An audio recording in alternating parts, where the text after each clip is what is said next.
Welcome to When Not Yet Becomes Right Now, the podcast where we dive deep into the moments of transformation, the times when not yet shifts into right now and everything changes. I'm your host, Jen Ginty, and this podcast is all about those pivotal moments in our life journeys. You know the ones when the hesitation fades, when we take that first step, even if it feels like a leap. It's in these moments that growth and healing begins. Each episode will explore stories of resilience, moments of clarity, and the sparks that ignite real change. From personal experiences to expert insights, we'll uncover how people navigate the complex journey we call life and come out stronger on the other side. Whether you're searching for that spark in your own life or just curious about how change unfolds for others, you're in the right place. We'll discuss the ups and downs, the breakthroughs and setbacks, and how to embrace the right now, even when it feels out of reach. Because sometimes the hardest part of the journey is realizing that the moment you've been waiting for has already arrived.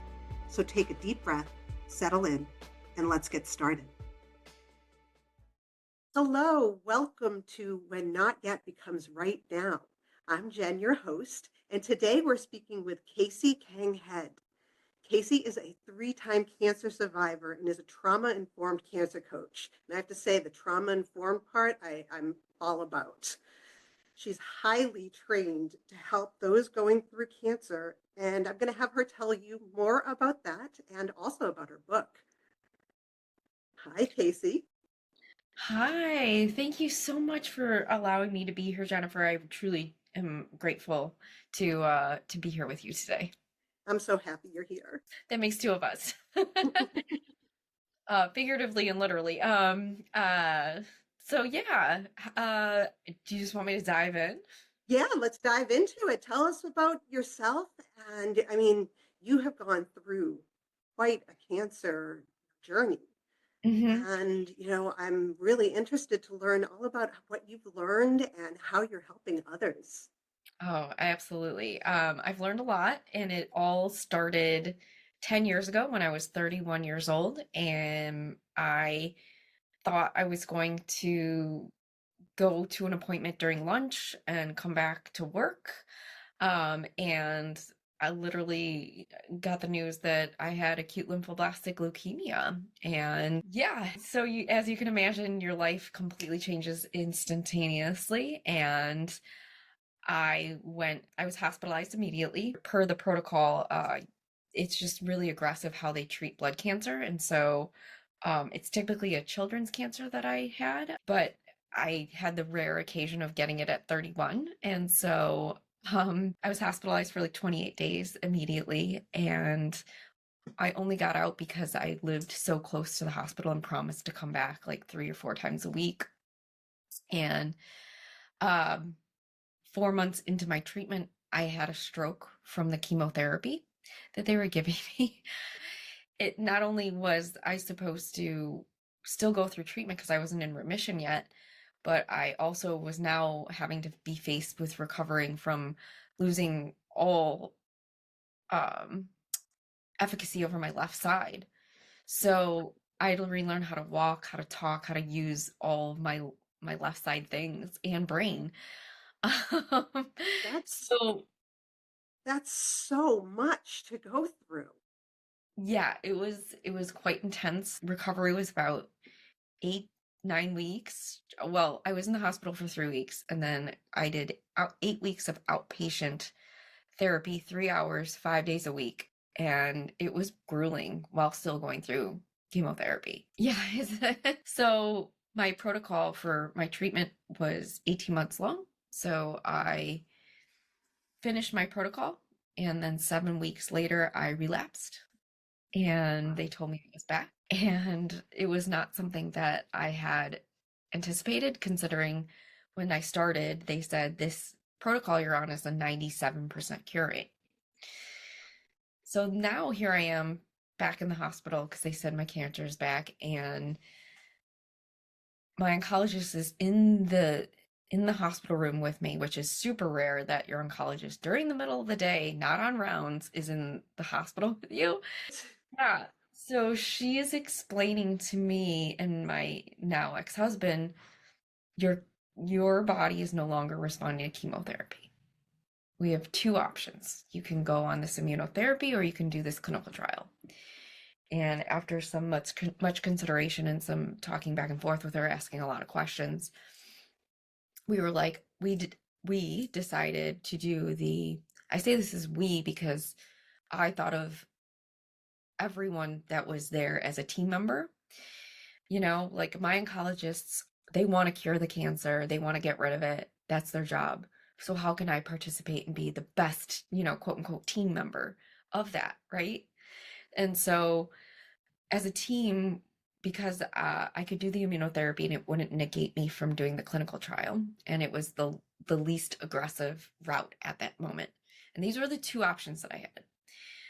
Well, I tried the immunotherapy, and basically my body was sent into a cytokine release storm, which is where your body starts to attack itself from the inside out and starts to kill it. Wow. So, Wow. yeah. So I'm in the hospital, and now, for 3 days straight fighting 105-degree fever. And right before I was supposed to go to the ICU because the floor couldn't, quote unquote, didn't have the staff to tend to my needs, which rightfully so, it was intense. I somehow just promised, I begged the charge nurse to let me stay. I was going to be fine. I didn't really have any medical evidence of that, but I promised. I was like, it's going to be fine. I'm fine. And for whatever reason, they let me stay, and I was fine. But now I'm in this precarious position of like, that didn't work. I'm going on a clinical trial. And there's a lot of testing to be on a clinical trial. I mean, Imagine. Yeah, everything and anything they are testing you for to get a baseline to understand where you're at with your body.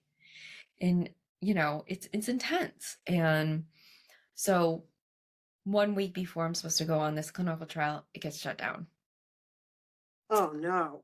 Yeah. Are you kidding me? Mm-mm. And I was devastated because I was like, well, this was what's next, right? Like, this is what I was supposed to be doing.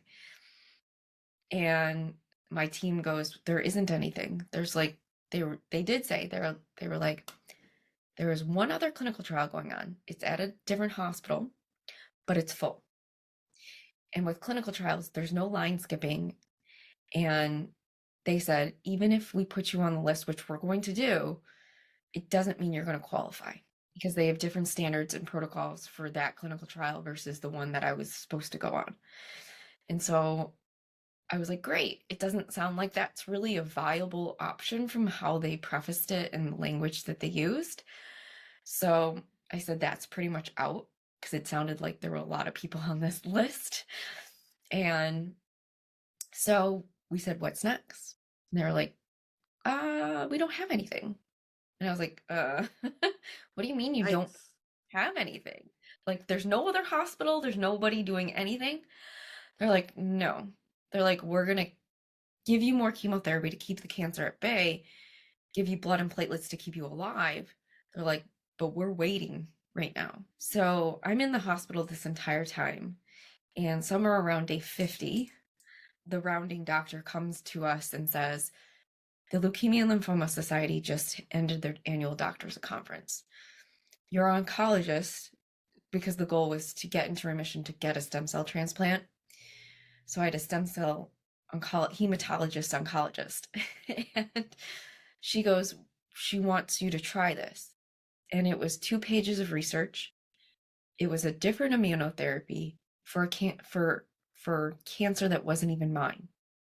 She goes, she wants you to try this. Do you want to? And I'm sitting there looking at the doctor, and I'm looking at my ex-husband going, like, you're asking us? Like, I don't feel like there's a lot of options. And so my husband goes, can we think about it? Do we have time? And he goes, yes, you do. So after some debate and reading the paper, that the outcomes were not great. There was 114 participants, 11 of them had what I had, and the outcomes were not good. I just remember going, this does not read well. And so I debated back and forth with my husband, and I said, the reality is, like, I'm going to die.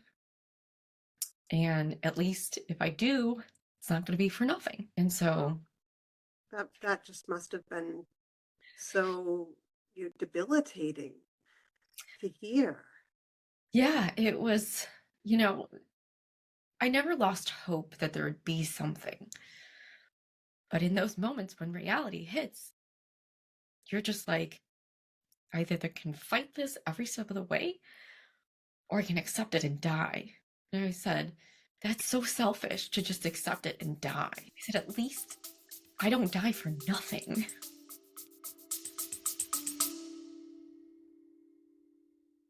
Little one learning to navigate their big emotions? Meet My Moody Monster, the pull apart buddy to help kids understand and manage their feelings. With its fun, interactive design, Moody turns tough feelings into teachable moments, giving your child a playful way to express themselves. Whether it's after a rough day or when those big frustrations hit, Moody is there to lend a hand. Perfect for calming down or even just a cuddle. My Moody Monster helps your child communicate their emotions while learning healthy coping skills. Go to mymoodymonster.com to learn about Moody today.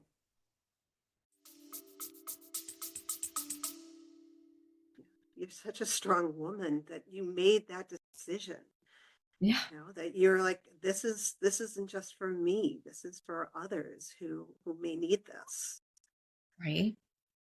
Like I go, at least it goes like I'm giving back to someone, like it just at those moments, you're just like, what does this all mean? Well, maybe this is my purpose to help someone else live, right?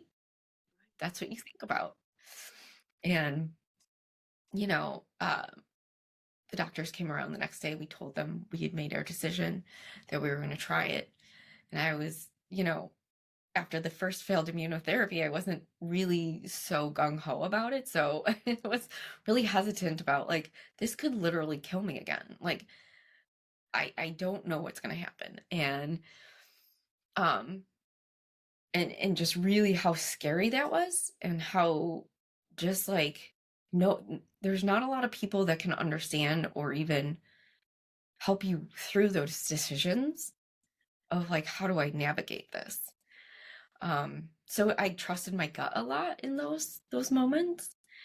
And so they said, okay, we will start the process, which was basically like, they're like, we're going to have to write a letter of compassion for compassionate care to the FDA and the drug manufacturer because this is either going to kill you or let you live. And it's not in a phase trial, so there really wasn't like anything to go on.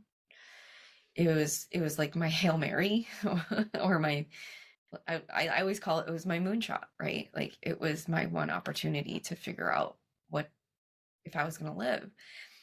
So I'm on day like 60 something now at the hospital. And I'm like, can I please go home? Like, I promise I'll come back every day if I need to, but I need sleep. And like, I'm in this box and I'm going bananas, right? Like I'm going stir crazy. Oh, I can absolutely imagine that. Right? Like my ex-husband at the time, he could leave, like everyone could leave. And I was like, I can't even leave. Like I haven't 60 something days in. I'm like, I haven't even breathed fresh air. Like I'm I need to get out of here. And so I basically like begged them and pleaded with them. And I said, I will come back every day if you need me to. I will be here first thing in the morning, last thing in the night, like, but I just can't sleep here anymore. And so 68 days total, and they let me go home. And they said, as I left, they were like, you should really settle your affairs. And that Not was what like, you want to hear, right? no, not when you have like some glimmer of hope, right? Like, okay, if we write this letter, granted, we didn't know if it was going to get approved or not. Like, but okay, but you're telling me there's this thing, but you still want me to like plan that that's not happening. Just And so, just this mismatch of information that's so confusing. And right. especially in the state of mind that you're Mm-hmm. Right. When you're like literally living moment to moment and day to day of like, I'm just trying not to throw up on myself today. Those like little things of like, I'm just showering, I'm just walking, I'm doing the things that hopefully put my body in a position to handle whatever this immunotherapy is going to do to me because I don't know, even if I get it and I don't know when I'm going to get it. So I have to like take care of this body to like make sure it can survive until it gets it. If it does, like all these things are going through your head. And, you know, I really didn't want to settle my affairs, but I did. Like I planned a funeral with my now ex-husband, and I I I had hard conversations with friends and family, which I never expected to have. And some of them, it still makes me really emotional because they were some of the hardest conversations, but I'm so grateful that I got to have them because it gave me time to acknowledge, like, I might not be here. Casey, I am so sorry that you went through this awful, awful process. Yeah, it was brutal. And I remember like the conversation with my dad will never ever leave my being because it was the hardest one to have. And he came over every day during my journey, even if it was like for 5 minutes. And we're going on like year two at this point. And we're sitting there, and I remember staring at the TV, and I'm holding back tears as much as I can. And I just go, without looking over at him, I said, Dad, I might not make it.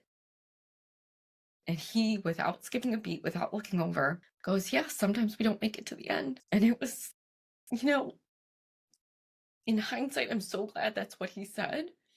But in the moment, I just really wanted him to give me a hug and tell me everything's gonna be okay. Yeah. Yeah. You wanted him to be your dad. Yeah. Right? Like you felt it in your core. Right? Yeah. This is my dad, and I need him to give me the comfort that he would give his little Casey, right? Yeah. Right? Like, I want you to fix it like dads fix things, right? Like, Right. be better.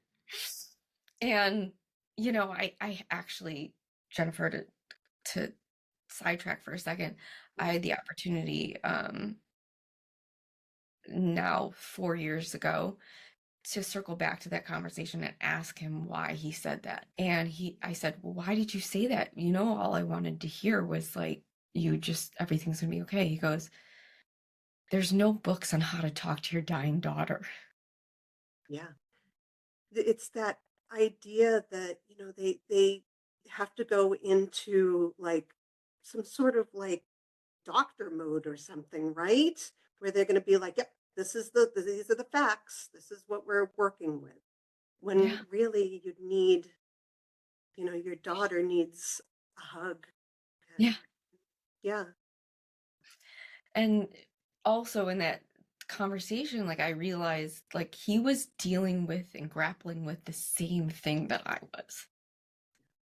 Right? Like we were in the same spot of like this realization of like, we may never have this again. And how hard that must have been for him. And like, now I'm grateful because like, what is the end for anyone? You that's a know? great question. You Right? just, right. We It, don't know. we don't know. But the end is the end whenever the end is. And so I'm grateful that he said genuinely what he was feeling. But in that moment, I was so angry with him. I'm not gonna lie. No, it makes sense for where you were at, but Yeah. he was also at his place in his journey of it too. And Hmm. it's so hard to take yourself out of that and put yourself in another person's shoes when it Yeah. hurts so much. Yeah. I agree. And so, spoiler alert, I was approved for this drug. um, Wonderful. and thankfully they gifted it to me as part of like research back to them. Like basically like I signed away like all my medical records and stuff to them for this drug, which, I looked at the bill and it was $250,000 a dose. Woo! Yeah. Yep. Yeah. That's the state of our medical system, Right? right? Yeah, I was like, woof, okay, thank you. And so I did 4 rounds of that. I got into remission, thankfully, which they weren't really anticipating. They thought was going to be a lot more challenging. So immediately they planned to do a stem cell transplant. And so I went right back into the hospital um, for another 30 days or 32 days. My brother is my donor. He's 100% match. I had my stem cell transplant and I get out of the hospital 6 months later as I'm like physically recovering and I'm still, a mess basically from all the GVHD and the graft versus host that's happening inside of my body. And I relapsed again and I was not ready. I was not prepared. They caught it so early through some blood work that I wasn't feeling any different yet. And I say yet because my body was a mess. And so it was really hard to differentiate what was happening. And when they told me, it broke me. It's just like, I started crying and I said, I can't do this anymore. I literally was like, I'm done. I tapped out, finished. Like, I can't keep doing this, right? And my husband would just put his hand on my shoulder and he goes, whatever you decide to do is what we're going to do. And I'm grateful that he said that because it gave me permission to like feel like it was okay to say enough is enough. And so I was crying and I don't even know for how long.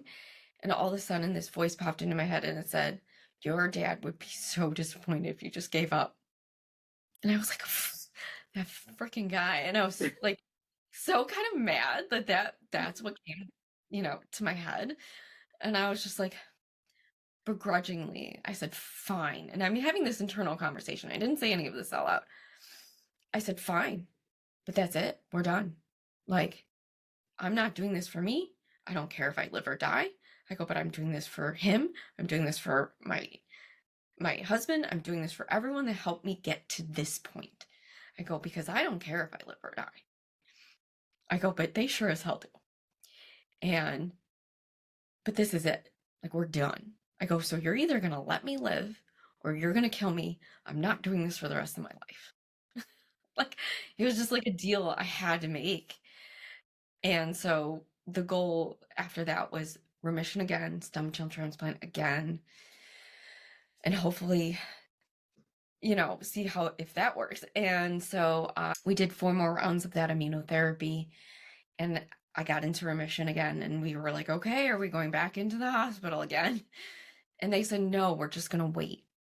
And I said, what do you mean? Right? Like, that's kind of like the worst thing you could tell a cancer survivor. Like, I'll wait. They're like, yeah, we just want to wait and see what happens. And I said, how long are we going to wait? Or they're like, we don't know yet. Just like, we're not going to rush it yet. We're just going to wait some time, give it some time. And I said, I don't like this plan, right? Like, it just like, you're changing it, number one. And number two, like, you keep telling me my cancer is so aggressive, but like, you're okay with just waiting till it comes back? Like, it just like all the messages were so confusing. Yeah, I And mean, it's like switching up everything in the end, right? Like you've been so on me for this treatment and going through this, and you know, I don't know if it was daily, but I can imagine.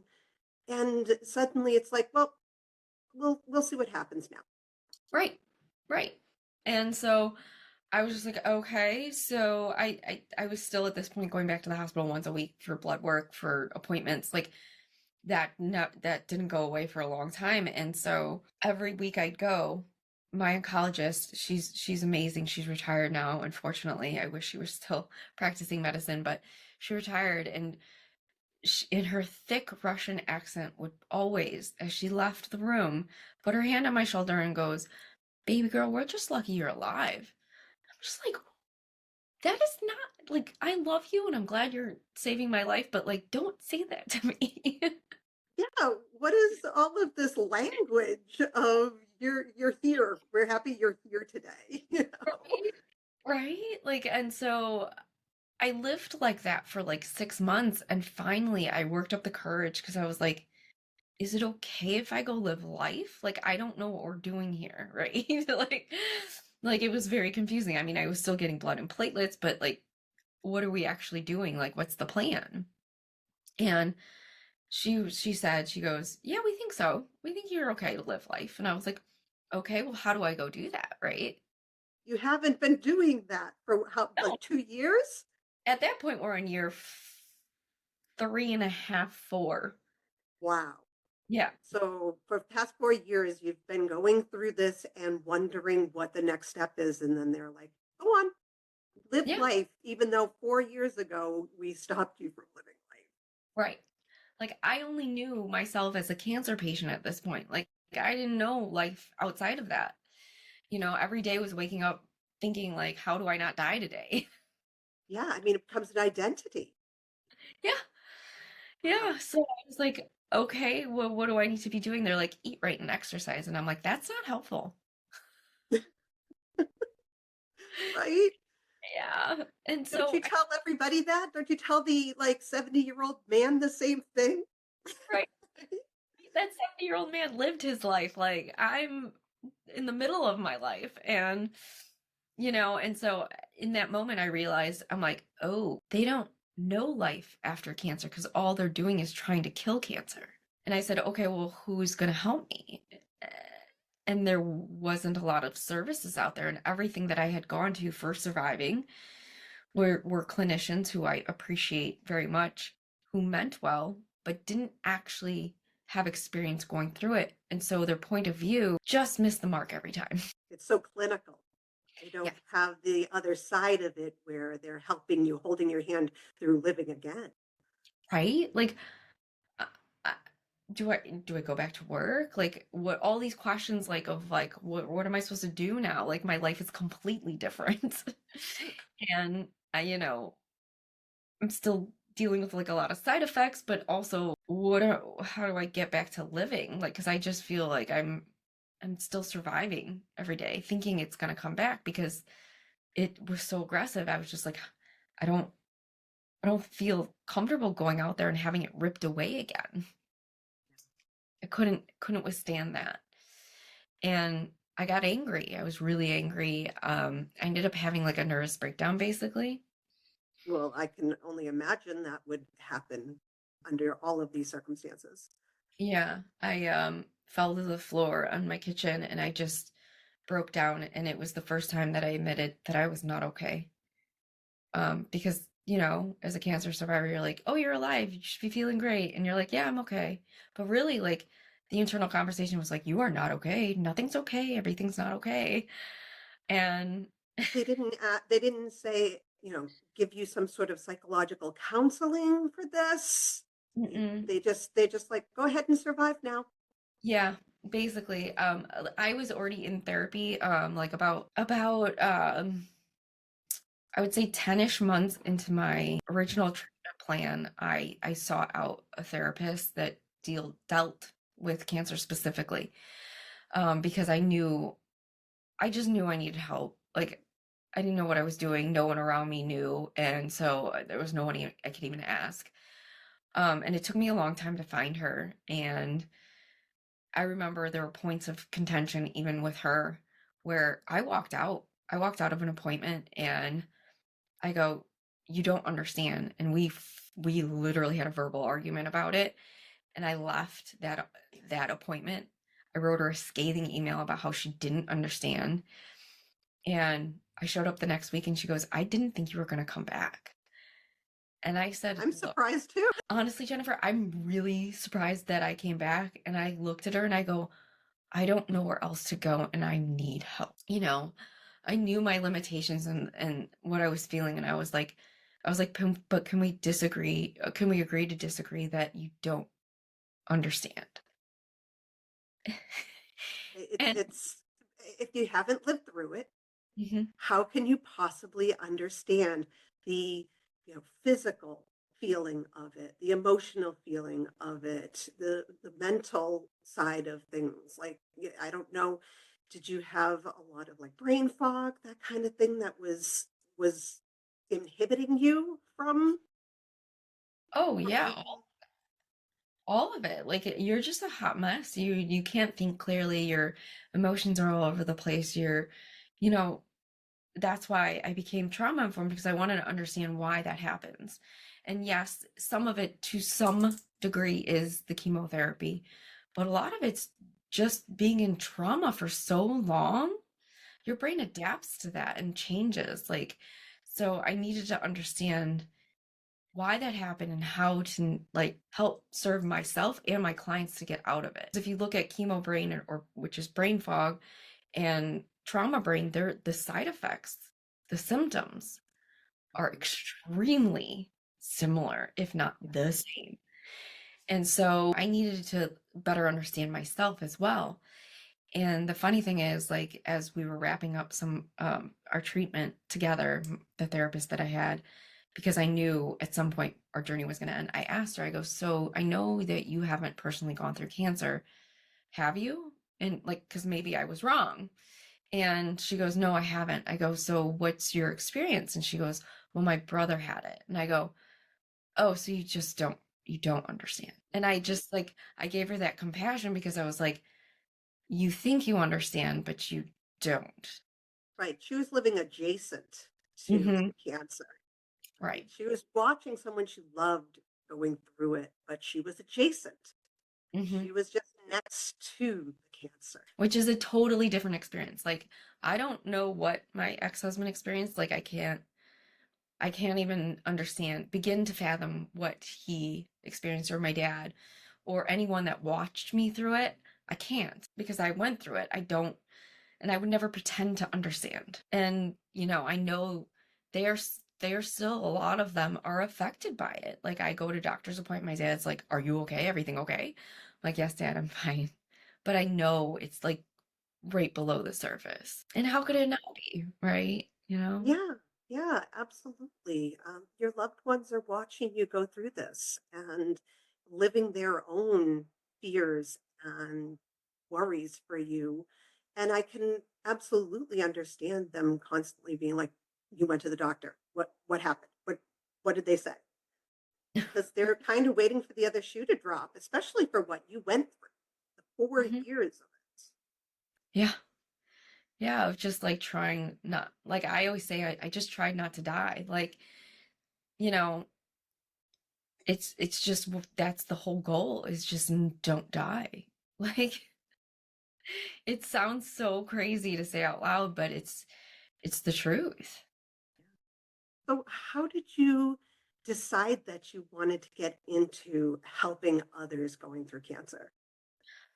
So it honestly, it wasn't what I originally planned. Through my own struggles of trying to figure it out, like I knew, number one, I had to get rid of the fear, right? Like, I was paralyzed by it. I was doing some really obscene things that in hindsight, you're like, that sounds like you just lost your marbles a little bit. Like, you should be committed, like wearing the same clothing, eating the same thing, because I didn't want to jinx it to come back. All these things that in the moment you're like, totally makes sense, right?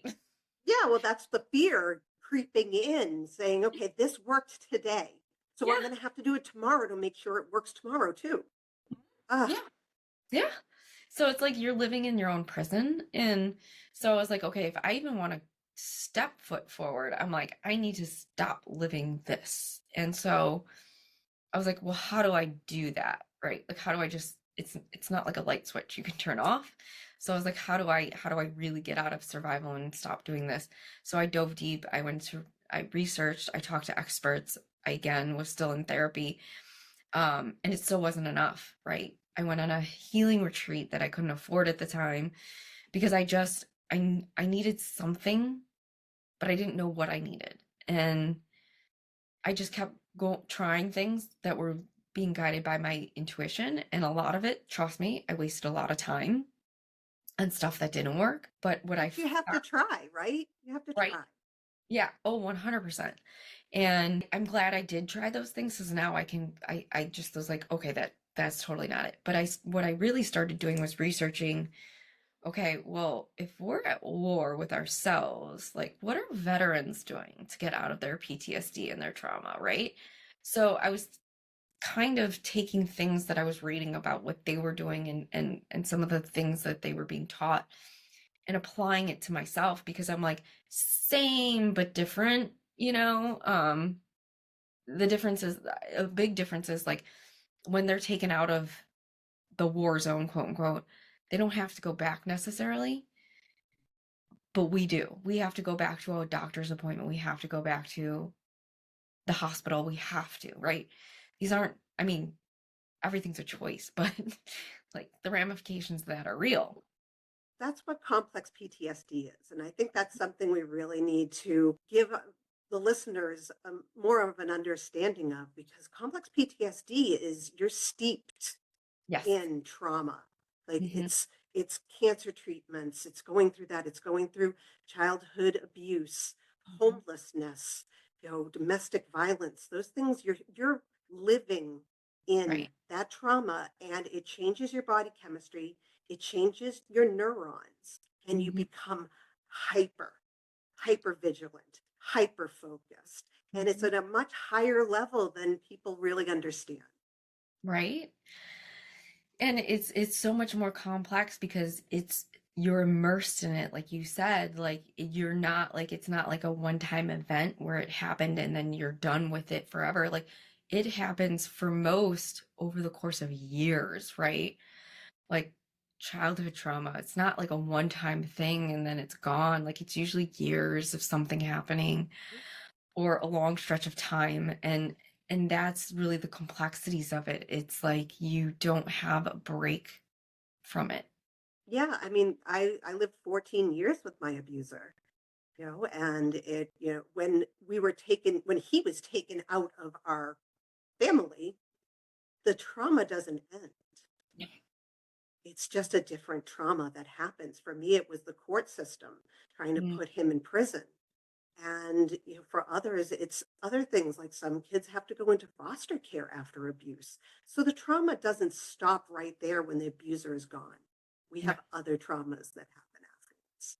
right? It's the same thing as like our follow-up medical appointments. It's not the same, but it is the same in the sense of like we're not done. And this is like something that I think people who watch us go through really need to understand is like we're not done when our last chemo or radiation or surgery happens. Like we are still in it for a very long time. And it's hard for people to grasp that because they're like, but you're done. Aren't you good? Right. I was not good. No, no, and when we keep pushing ourselves to try to get through it, we disconnect, Mm-hmm. right? We dissociate. 100%. And right, so that was the whole thing with my court case with my abuser going to jail. That's when I said not yet. That's when my not yet started. I was Right? like, not yet. I'm not dealing with this trauma. I'm going to college. I'm going to have a career. I'm going to be a mother. And that was what was pushing. I kept pushing off because of fear, mostly, that I wasn't going to be able to function for people and be there for people. Like if I unpack this backpack, what's going to happen? Right? Like, so a little bit background about me is like I went through a lot of childhood trauma, 10 years of it basically straight. And I just did the same thing as you. It was like work, checking boxes of life, like because I don't know what else to do. And this is what been programmed to achieve and strive for. And then I got cancer and it was like, oh. So, the trauma for me just continued. Yeah. And I think it all adds up to like I wasn't coping well in the end, which was the catalyst for me to figure it out because because I was struggling and during my journey, I met a lot of survivors and they were like, just wait till you're done, you're gonna be fine. Everything's gonna be good again, you're okay, blah blah, just get through it, right? So I'm like thinking that same thing, like, oh, I'm gonna be done. So I like basically gaslit myself and took on a lot of shame and blame and was like, what's wrong with you? You can't figure it out. Yeah. Everyone else is fine and what's wrong with you, right? To myself. Oh, we put that on ourselves. That is the shame, right? Yeah, It's that feeling that, oh, I'm not doing what people say I should be doing. right, I'm not at that point, and everybody thinks I should be. right. Like, why can't you just be happy you're alive, right? Like, I was saying Uh, that to myself. Like, uh, it's yeah, insane. but so how that the reason why I share that is because the more I started to actually share about those feelings on social media, the more women were reaching out and was like, wait a minute, what did you do to stop feeling that way? And I was like, well, I did I'm like, it's not one thing, it's all these things and blah. And I started to realize, I'm like, wait a minute, I'm not alone. And is this why I lived? So I can help others? Like, there are two just very poignant moments that were happening at the same time. And I was like, I'm not alone. Oh my God. Thank God. I'm like, not that I want anyone to feel that way, but it just, Right. you never do. Well, I mean, we all need to feel as though we have a community in some way, right? Right. Right. Because I didn't feel like I had a community because of my age throughout my journey. Like, I didn't fit in with the old people who were all in the waiting room. And I mean old, like 65 plus crowd, and at 31, that's old to me. Now it's like, oh, that's really actually not that far away. um, and I didn't fit in with the people who had traditionally been diagnosed with this, which are 3 to 5 year olds. So I'm like sitting there going like, I don't really have anyone to talk to about this. Not that I couldn't have walked up to any of the elderly people that were in the waiting room, but it just didn't, they all thought that I was like there with somebody else. I wasn't the someone. And as soon as my name was called and I got up, you could see the name, like their faces completely changed. And it's like, I know you're not saying things, but you're saying everything. And It's it's like, shocking. yeah, yeah, Shocking. Your age is shocking. You're so young. And mhm, I'm sure they saw that and they were like, yeah. Because it is young. It is very young to be diagnosed with a cancer, and to be in a waiting room full of people that are, could be your parent.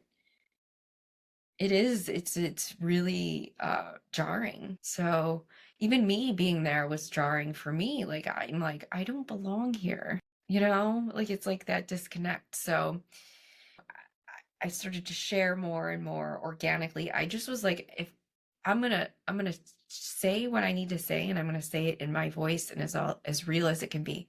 And I go, because it's not for me anymore. It's for that one person who was me, who needs to feel like they're not alone. And that was the whole idea of sharing to begin with. It was never to do anything like coaching. It was just to ensure that that one person didn't feel what I felt, which was, to be quite honest, like I wanted to die after fighting so hard to live. And as a result of that, though, I was just like, oh, wait, people really need help. So, like, all the things that I was selfishly doing to help myself, like now I was just applying it to them, and it was like working. And I was like, there's something bigger here. And so I put together like this very informal, like in the very beginning, like years ago, manually sending out like writing prompts and emails and like with things to do. And I kept, like, these women were like, oh my God, this is like, I would have never thought to ask myself these questions. And I go, this isn't anything crazy. This is what I asked myself. This is what I read in one book. I got this one sentence in this one book, and this is what I pulled out from it. But it got me this answer, and eventually actually put it all into a book. Not all of it, the majority of it, into a book, because I just was like, somebody's going to need this. They're going to need actual things that they can like answer and actually understand what they're feeling is they're not alone. And so the book, quite frankly, poured out of me. I couldn't type fast enough at times. that's great. And yeah, it was very out of body. It felt, it didn't feel hard. Everyone's like, writing books hard. I'm like, oh, Well, this was it's just like was this like a love language to your healing, right? That book. Yeah, because it was just like, what are the questions that really made a difference for me? And I put them in there, shared a little bit about my story to understand why I'm asking the question, and then left it up to the reader to answer it. And to me, that was like, that's what I would have wanted. So I just started creating all these things that what would I have wanted to help me succinctly instead of searching endless hours to find them. I wrote the book and then I created the course from the book a little bit, and like all of the other things that I was doing. And I was like, okay, that's that's it. I'm like, that's the core of what I did to get myself to a better place. And I mean, I haven't stopped learning since then, but it was everything that I did to help myself. And now To you're giving that to others who need it so desperately. Mhm. And it's so important because it's you who went through it. And so you understand them. Just like you'd said, your therapist, she didn't go through it. She doesn't understand. Family doesn't understand. It's you.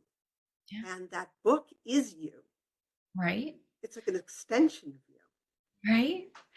It's the same thing as when you were like, I went through all these things, like no one can, I can't relate to it. But if I knew somebody that was going through it, I'd be like, here, you need to talk to Jennifer all day long because she went through it. She knows exactly what you're talking about. She can relate to it better than I can. Yeah, She could probably exactly. give you more helpful advice than I ever could. Right. It's all centered on our experiences and what we need, and understanding that maybe that also is what others need. And that's why I created my monster doll that I use for kids, because he's named My Moody Monster. And it's because I needed a monster to rip apart and throw across the room and bang against the wall when I was going through my symptoms, Right? And then I created this doll and was like, this doll could really help others. And that's what you're doing. And with your course. So where can we find the course in the book? The book is on Amazon. It's called Finding Your Way Back to Heart Center. Cancer Treatment Ended, Now What? And the course is like you reach out to me and I'll happily give you details. There are details on my website at www.thehappierhustle.com. It is something that there's options. So if you wanted to do it on your own, you could, or if you wanted more additional help and coaching, that's an option. So there's different ways in which you do. Like, I'm a self-starter, so I don't necessarily need all the coaching, although the coaching is amazing, but like some people just are that way, and that's totally fine. And some people want community and want it. I love community. I think without it, we are nothing, right? Like without Right. people, nothing. Um, and I think there's so much value you don't realize you're gonna get as well. Yeah. I feel like the coaching is that connection, right? And yeah, I'm not necessarily a connection type person when it comes to that, but I can see it being so positive when someone's going through cancer and having someone who has gone through it coach them through this. Right? Like, do you even know what questions you're supposed to ask in a follow-up appointment when you're done? Like, all these questions that, like, I literally trial and error, like, I can save you time, money, energy just by being able to guide you in a better way. Like, did you think to ask for this? Like, do you know that all these tests are moved up because now you've gone through this? Like, these little nuances that, like, they don't tell you. And that unless you ask the question, oftentimes aren't shared. I can see that happening. Wow. Casey, you are a force to be reckoned with. My word, this is such an amazing story of challenges that you've overcome, and taking that challenge and the things you've overcome and creating something beautiful for others. Yeah. I want I to mean, thank you for that. oh, thank you, Jennifer. I mean, isn't that how we learned over millennia, though? It's through sharing stories and and that's like the ultimate way we learn in life. Right, right. So give us where we can reach you. You can find me on Instagram and Facebook at The Happier Hustle. And I would love it if you said hi, reach out. I'd love to say hi back and say thank you. Thank you for listening. And that will all be in our notes so that you can get in touch with Casey. Thank you again. This was such a beautiful conversation, and I feel so lucky and blessed that you wanted to share that story with me. Oh, well, thank you for allowing me to do so. I genuinely appreciate it from the bottom of my heart. Thanks. Wow, what a story that Casey has given us today. She's such a strong individual who went through a cancer journey that almost killed her, but she kept going, not just for herself, but for others, for her family, and for others who are also going through cancer. She's available now to help others go through their journey because she herself went through it and knows what it's like to go through it and get onto the other side of it. Check the show notes and say hello to Casey. And if you do need her help, I strongly recommend reaching out to her because she's such a kind soul and ready to help others.